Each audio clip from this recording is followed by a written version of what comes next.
Hey, what's up, everybody? I'm your host, Shaun T. Welcome to Trust and Believe. Today, we are continuing with the series of my Fit Fam interviewing me. And today, we have an amazing interviewer. His name is Brian Wolff. He's pretty much the most insane fitness guy you will ever meet, but with the biggest heart. And he asks me some incredible questions about fatherhood, about fitness, about life, about being authentic to who I am. And some of these questions were fun. Some of them were a little tough, but I know that you will get a lot out of this. And like I always say, I would love for you to answer some of these questions about yourself when you hear the guests ask me, because it actually helps you better yourself and know yourself a little better. So sit back and get ready to trust and believe. Somebody say hell yeah! No? What's up? He's better than Oprah. Come on, y'all. This is Shaun T, and it's time to trust and believe.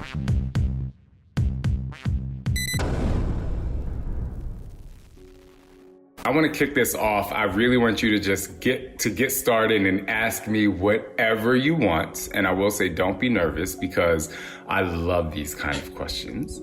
And the floor is yours. Awesome. And I want to obviously thank you. It's an honor to be able to do this with you. So thank you for having me here.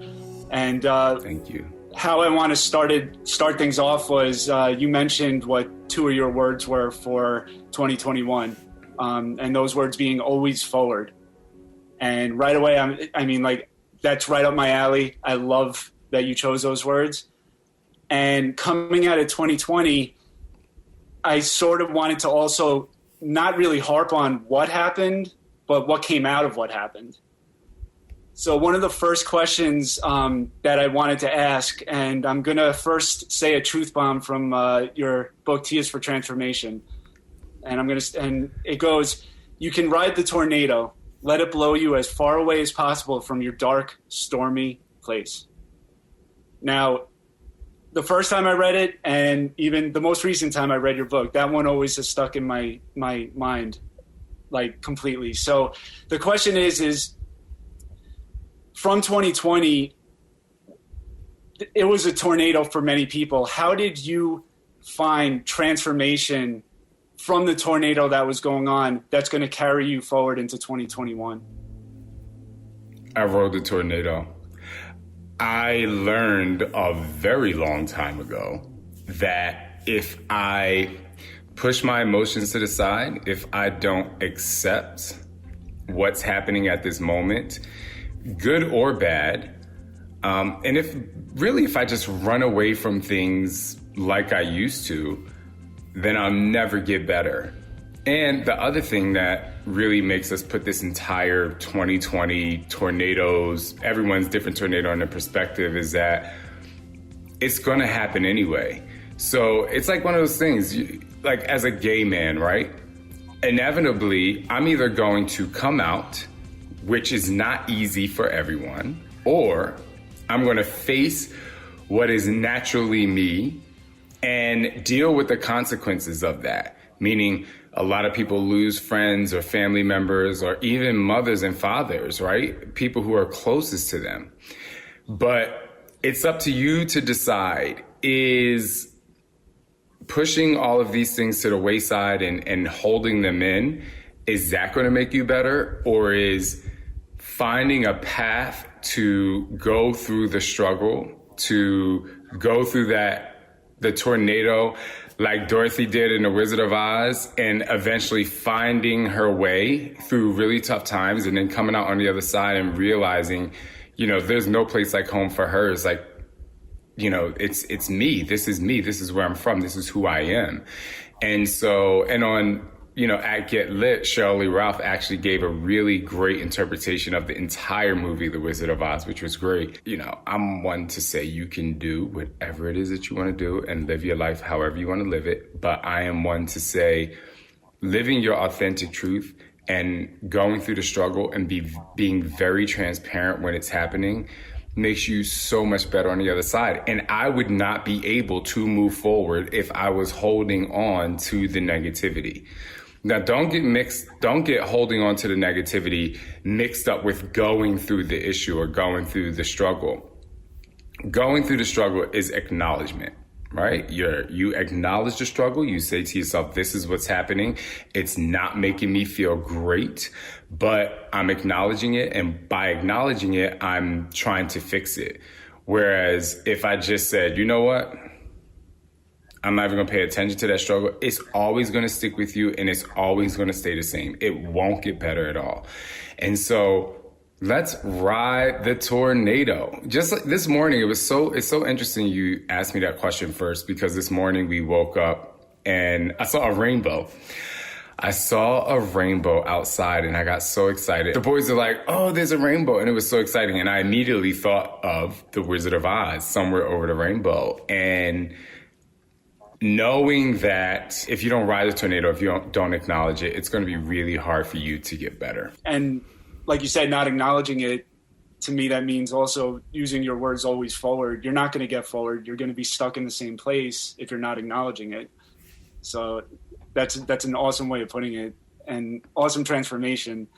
And actually, that sort of leads into my next question, which has to do with your next program coming up, Let's Get Up.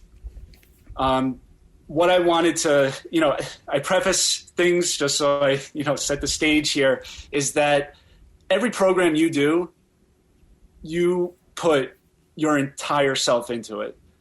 Everything is thought of, it's very meticulous, even up to the day of shooting, as I experienced. I mean, it's like, it's unbelievable. And I think without realizing it, when you first start your programs, that's part of the magic that brings people in and that makes you not want to quit and makes you want to keep going. And I think there's a parallel of what's going on in your life and the things that you're experiencing and going through that comes out in these programs. And one of the exciting things whenever you come out with a new program is I'm wondering, what is the path that got you to Let's Get Up? And what things around you sort of influenced you to go this route with this program? It's so crazy that you asked me that question too, because this morning when I saw the rainbow, I was overjoyed. Because like this week, I was so stressed. Like I was extremely stressed. Like there was like almost no clarity. And as someone who is, like you said, when I do my programs, I'm very meticulous. I change things up to the very last second because I want it to be the best. But also there's this big pressure for me. I don't know how other trainers are, but for me, there's a lot of pressure for me because number one, I'm trying to change one person's life. Just one. I'm not trying to break records on how many people do my workout. One person, period, right? So you have that. Then you have, for me, it's like, I don't even know what program it is, maybe 12, my 12th program, including my kids' program. So I don't know, but it's a lot. Then you have like the production, and then you have the CEO of Beachbody, Carl, right? And you have all of these different pieces, and you, meaning me, like I want to be able to deliver the best program, the best product ever. And so I've been really struggling with accepting the fact that we're going to be shooting in Hawaii because it's very expensive.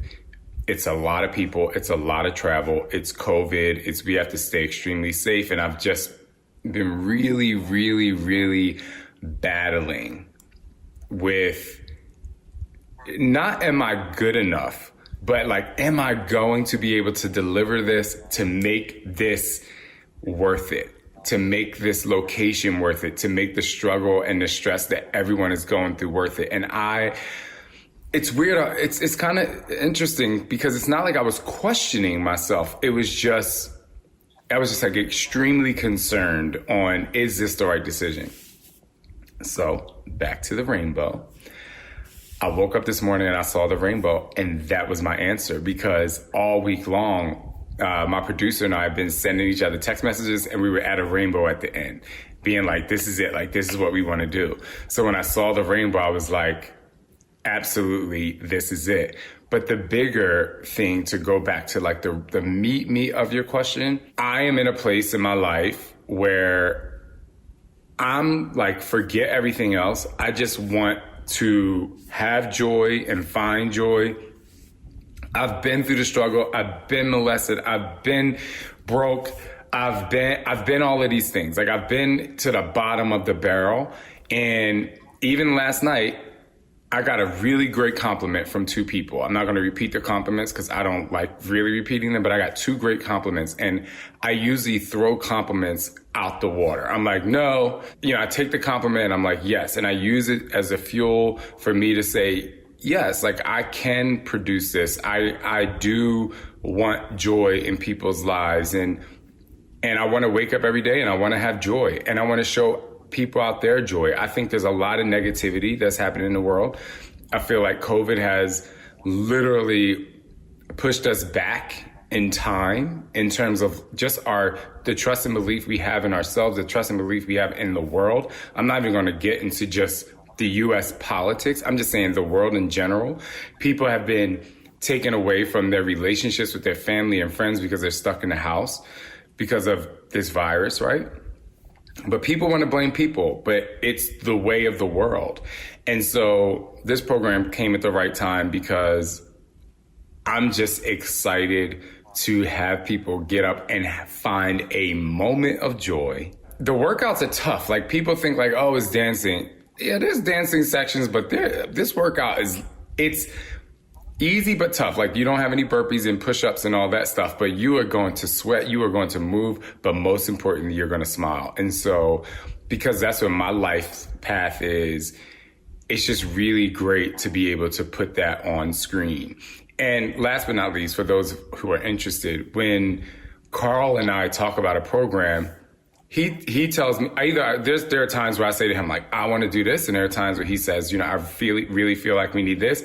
But he doesn't tell me what to do. He knows that what I'm feeling at this moment, like you asked, is going to be authentically what's on the screen. And it's going to be, maybe this is the way that Shaun's working through it. Like, in every program, if I'm working through something, that's the motivation that's coming out, because I know it's going to touch somebody. I'm telling you, I'm so excited about it. Like, I cannot wait to do it. I will be posting my interpretations Videos. of everything.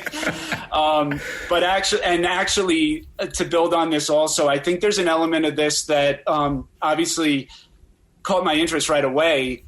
You posted about it not that long ago, about the music production in this. I think the post said something about lyrics and things like that. So I love music. Everybody loves music. So I was really wondering if you could just give a quick little summary of what type of stuff is going into the music and soundtrack behind the program. I'm really excited that you asked that.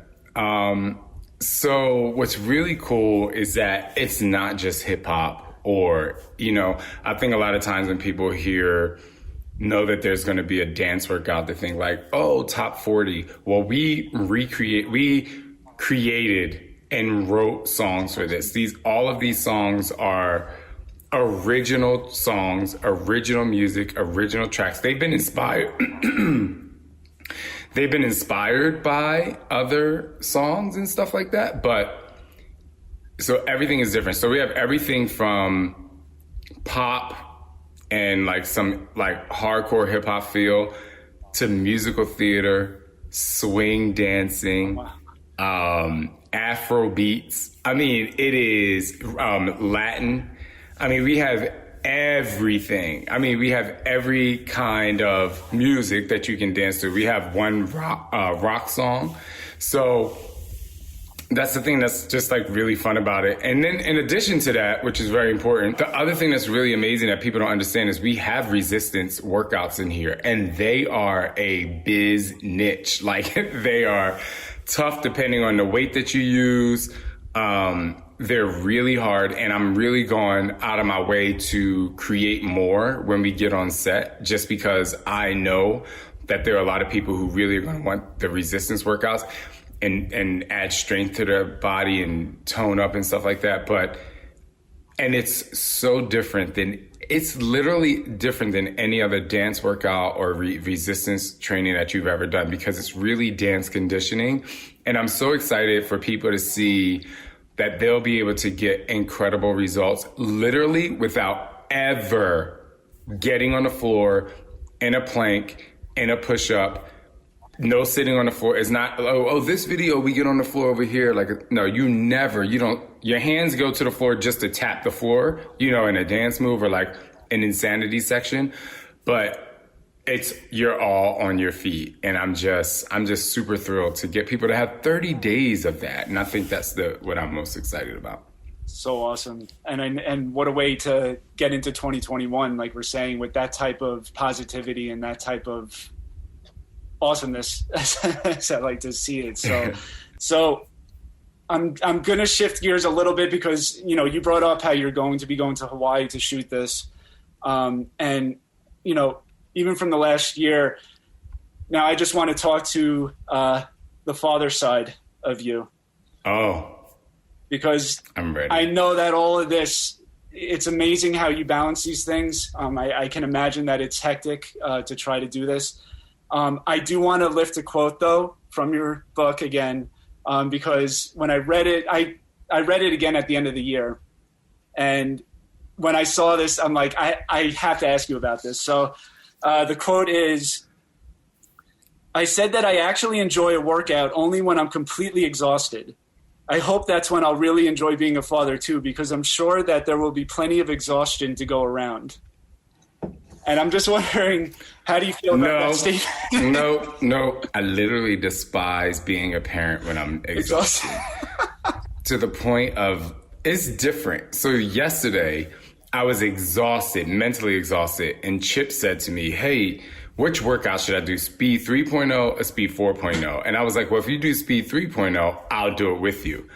Because there's something about getting energy through my body in a really tough workout when I'm tired that just makes the rest of my day better. That's not the same thing when you have children. It's not the same thing. No, I'm not the best father when I'm tired. I'm the worst father when I'm tired because my patience has gone out the window. I have to utilize every superpower that is in my book. I have to get uncomfortable. I have to be extremely flexible. I have to be full out. I have to be creative. And I'm always walking around saying this shit is bananas, yo. Like it's just no. That does not apply to fatherhood because, well, now when they're 3, it'll be interesting to answer that question when they're 13 or 14 and they're going through a really tough issue, and it's a lot for me and how I help them get through it. I probably would have a different idea, but I don't know. I think just emotionally, as you know, as a father, like having children, it's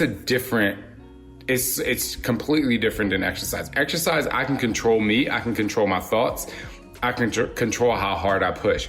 You can't control how crazy a little toddler is going to be at 6 a.m. Or 7 a.m. Every day they wake up, they have a different. They could be happy and they come in and give you kisses, or they can come in with us with twins and you have 2 kids too. They can come in fighting and like you're breaking up a fight the first thing you hear in the morning. So that does not apply to fatherhood.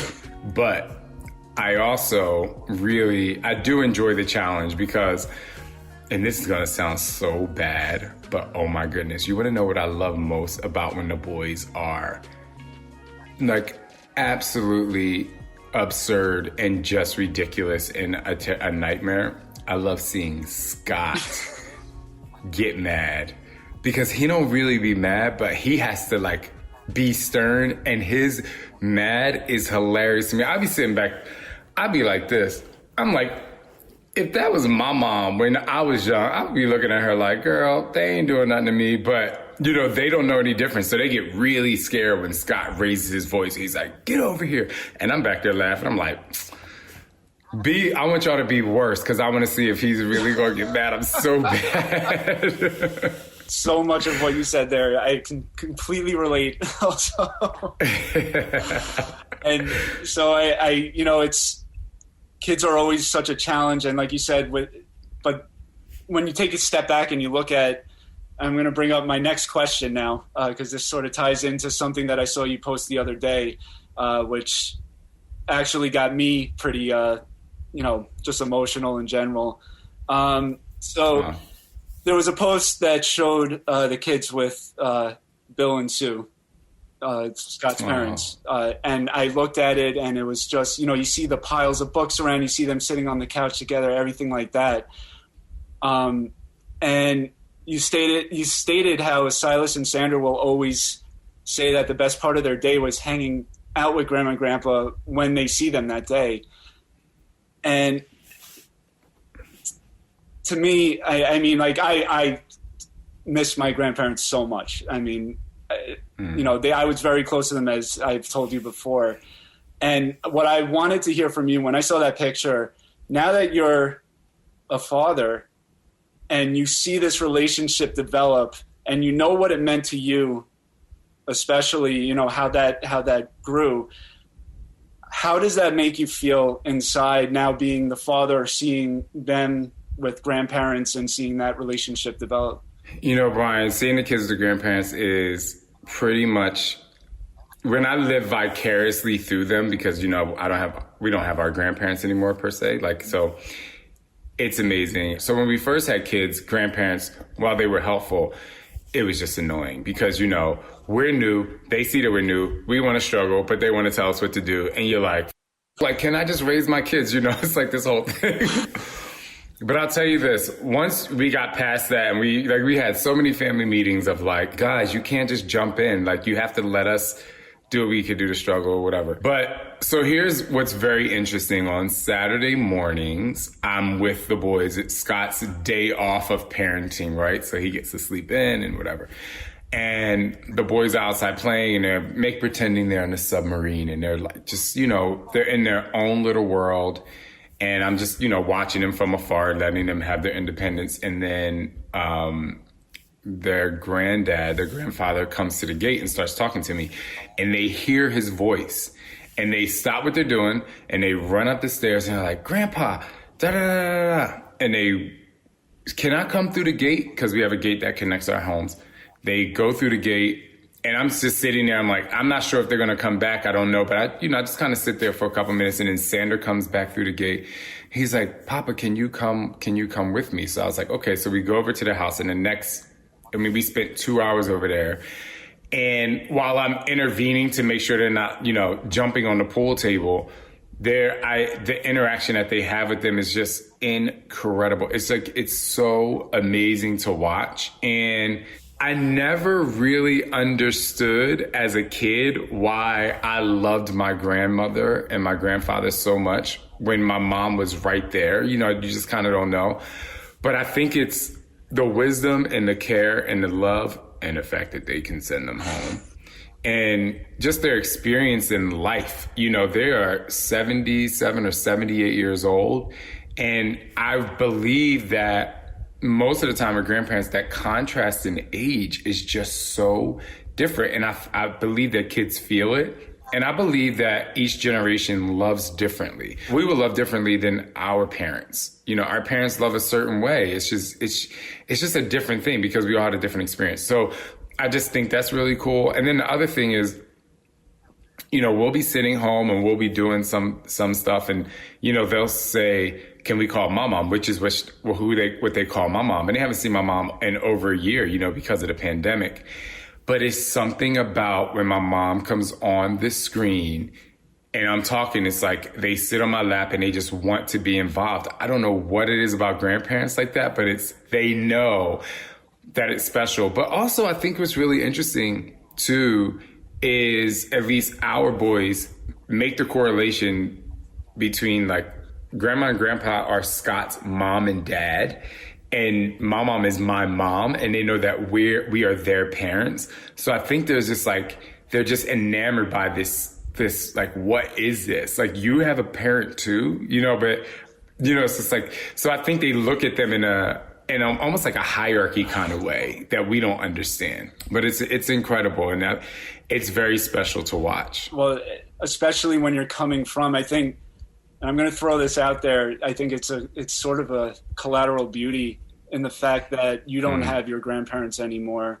You had that special relationship, but now you get to see, because you understand how close that can be, and now you're seeing it from a different point of view. And yeah, that's why I said before, I'm living vicariously through them, because it's like, exactly. Wow.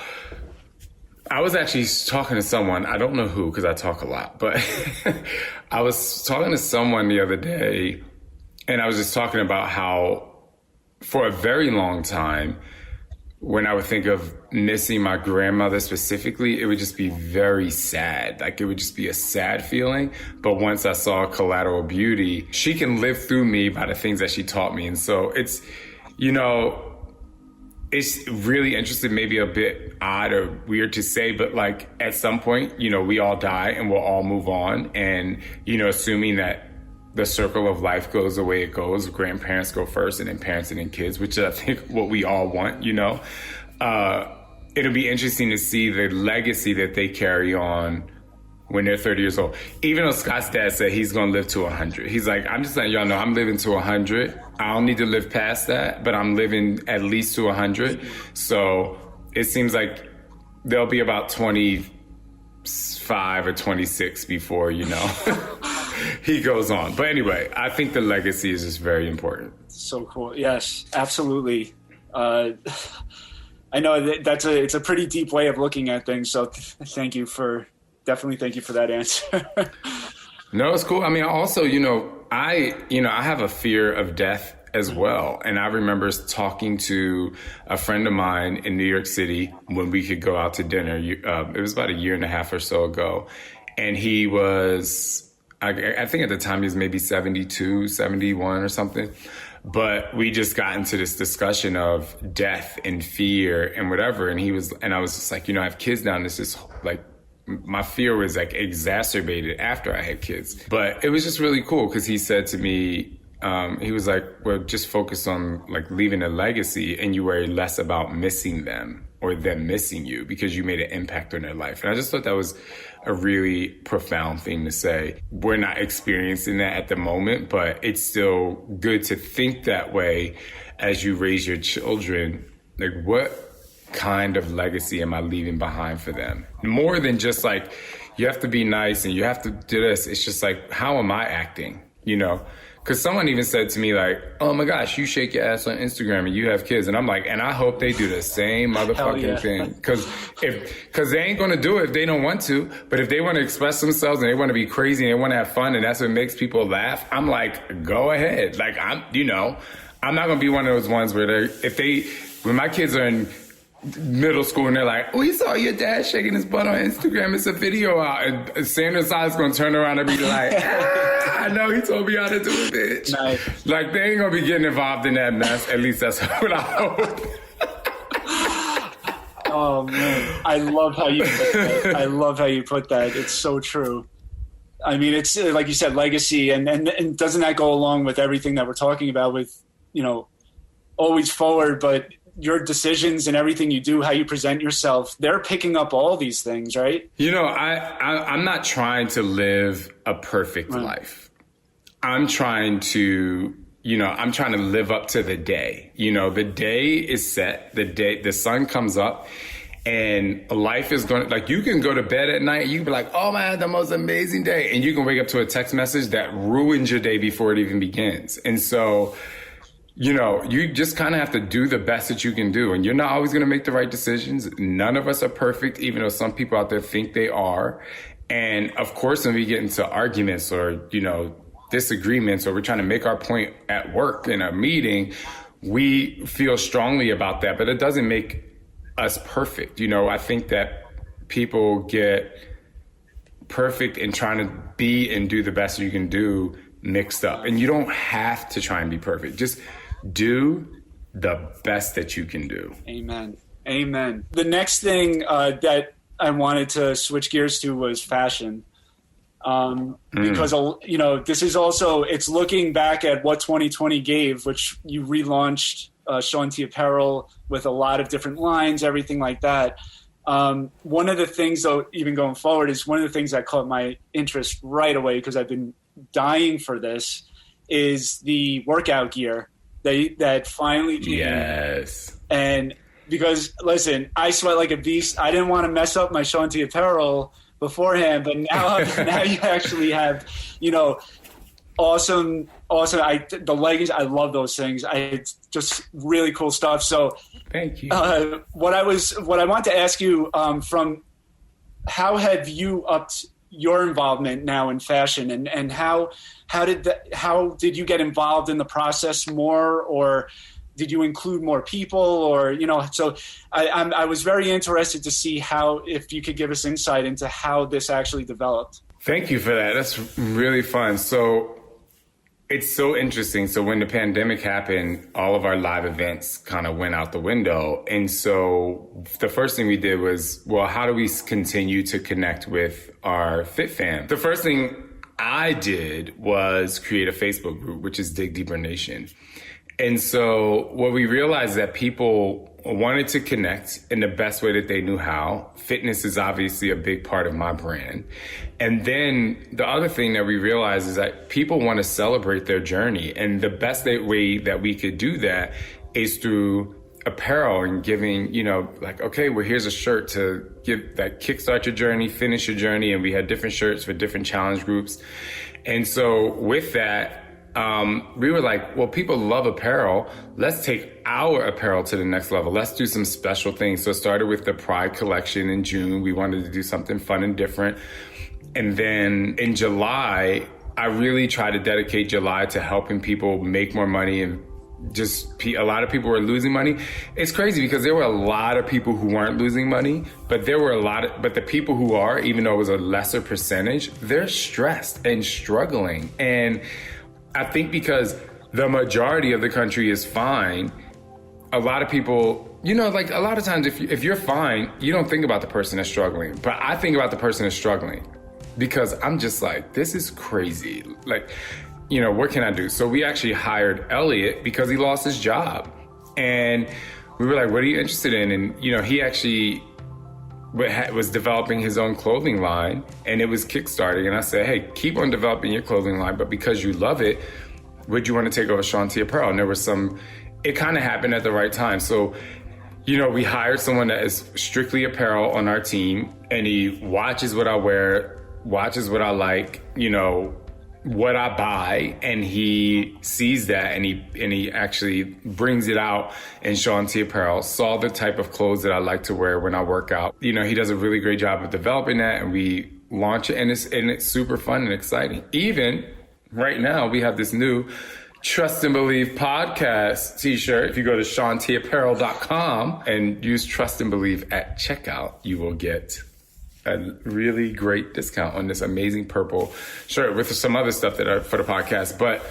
And people love apparel. People love fashion. People love it. And so some of our clothes are, our sweaters are really cool, higher fashion that you can wear to dinner. We're just doing things to make people feel comfortable, vibrant. And oh my goodness, Brian, when you see the new collection that's coming out, talking about rainbows, I can't wait to see if you wear some of these clothes actually, but it's just really exciting and fun. And so the next level will be when the world opens back up, I'm really going to push to really build more of a fashion statement, because it's time to step out, I love seeing you get so animated, because I can tell that you're so passionate about this, and it just makes me so excited to see all this stuff happening, and just even more excited to see what's about to come down the road. Can't tell you how happy I am to see all this happening, and it's just such a positive messaging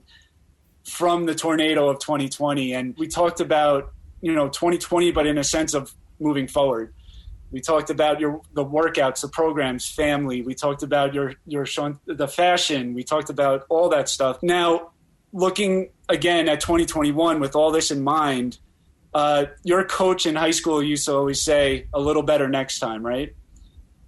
So what does a little better next time look like for Shaun T and for Sean Blocker for the rest of the year? A little better next time. So first I want to say, I think it's really important for me to say, when my coach said a little better next time, it was what I always talk about. He's basically saying, did you tap into your reserve? And it wasn't a pressure thing, like, if you run slower next time, you suck. It was more of, are you doing the best that you can do? What does Better for Shaun T look like? Better for Shaun T is not about having a better body or, being successful in this fitness program. For me, being better is recognizing my own change, recognizing that I'm going to be 43 years old and showing the world what 43-year-old Shaun, I'm going to say Shaun Blocker. This is a combination because I don't really think there's not much of a difference, but I will give you a little difference in a second. But Shaun Blocker and Shaun T is like, I'm 43 years old. Like, what do you want me to do? I'm extremely confident. I have kids. I have a great job. I have a great team. I have great fit fam. Yes, I have things to complain about. Like, I definitely run through issues, but I'm just going to be me, and I'm going to show me, and I'm going to dance, and I'm going to laugh, and I'm going to talk about serious things. And listen, if you don't like me, I'm completely fine with that because I like me. I just want to show more of who I am, like to better myself moving forward as Shaun T. I'm not going to stress myself. I'm not going to stress about that kind of stuff. And that's why I'm excited to do the dance program. When we first started developing Let's Get Up, I really wanted to be something for everyone. Even though it's not going to be for everyone, I want it to be for everyone. I want people who want to dance and do HIIT training and do dance conditioning and get toned. I want them all to enjoy it. And I started to be like, I probably shouldn't show my body as much because I don't want people to get discouraged. And then I was like, there are going to be some workouts where this shirt is coming all the way off. And because this is my body, I can't, body positivity isn't only for, I'm on my weight loss journey and I should be proud of my body. Body positivity should be like, I'm 42 years old, bitch, and I still got it. And I just, I feel like I should be able to celebrate my success too. And just living my best life. In hopes that, people see I'm doing it and they feel like whatever living their best life is, they can do it too. And I think you just nailed it. You've summed it up perfectly at the end there, because that is the component that I think everybody can relate to. And you show us every day how you do that. And it's amazing. That's why I admire you so much. And that's why I appreciate every single thing you do. Ready for speed round? I'm ready. I love this so much. I all the speed rounds you have done in the past, I'm like, I got to come up with some quick questions here. So how many donuts do you eat on average for Donut Friday? 2, but I do want to know how many donuts do you eat? I will do the 4. And I just go. Well, you're also doing 40 miles, so I think it's okay. Yeah, I just go for it because you got it. Like you said, live your best life, right? Exactly. All right. Second question: the capital of Washington State.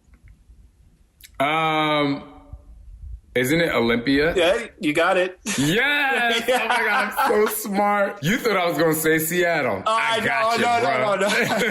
I didn't know what was going to come out. That's why I asked it. If you could see anyone in concert right now, past or present, who would it be? Oh, probably Janet Jackson. Nice. But I don't just want to see her. I want to be up there dancing. If Janet asked me, if she went on stage, if she went on tour for just 6 months and she was like, Shaun T, I would love to have you dance for me, I would be like, absolutely. I would be like, Scott, get the RV ready or the tour bus or whatever, because this is it. We are going. But it's Janet Jackson just because I know the dancing. I just like to watch people dance. And I saw Lady Gaga last year. So I got my Lady Gaga fix. Now I just need a little Janet in my life. When you go to sleep, do you like silence or do you like white noise music, things like that? When I fall asleep, I love if someone is talking to me. Vertical plyo from Asylum 1 or Friday Fight Round 2, 2 times back-to-back from Max 30. Oh, you are the worst. Friday Fight Round 2 twice. I hate vertical plyo. It is literally the worst workout that anyone has ever invented in the history of fitness. Sunset or sunrise? Oh, that's a tough one. Yeah. Here in Arizona, where I live, sunset. But like if I'm on vacation somewhere, it's the sunrise because I know I ain't got shit to do that day. And I'm just gonna enjoy the day. So I think that's kind of how I look at it. Beach or amusement park? Amusement park. Hell yeah. Amusement park, amusement park, amusement park. Perfect. That's what I thought you would say. I wanted to end off on that though, because it's forward looking that you'll get to do that soon. Yes. Brian, I also want to say to you, you know, I really appreciate you for just being just a friend and just like committed to my workouts. Cause even if someone comes out with a new workout, like you'll try it, but you're like, you know, it's like, I'm your guy. Yeah. And I know this isn't a big deal to you, but I mean, for me, you try my dance workouts, you try my hardcore fitness, you try the medium fitness, that could be a step. And it's just a really nice compliment too, because you are, you know, a straight guy from New York City with kids, and it's amazing, you know, and you have your own struggles, and like you'll send me a message when you're running through the forest, and I'm being sarcastic, but you'll send me a message, you'll stop on the street and you're like, I was just listening to your podcast and you came to this part and like this really inspired me. And that just means a lot because we come from two different worlds. We come from two different backgrounds. And so it just means a lot to me that somebody like you know, you use my encouragement and my words and you let me be a major part of your journey. And I just want to say thank you very much. That means so much. That totally, this whole thing just made my entire day, month, week, whatever. I can't thank you enough, Shaun. Thanks. Everything you do, keep doing it and just keep just being you, because it helps so many. And thank you. Right back. Well, really, thank you for that. I will continue to be me and more of me. But the very last thing I say is, I don't know what workout I'm going to do after the dance workout. I'm pretty sure they're going to want me to do like jump 18 feet in the air. And if I do, I most likely will be calling you because I need to destroy you one more time before my career is over. Thank you, Brian. I appreciate it. Thank you, Shaun. Thank you so much.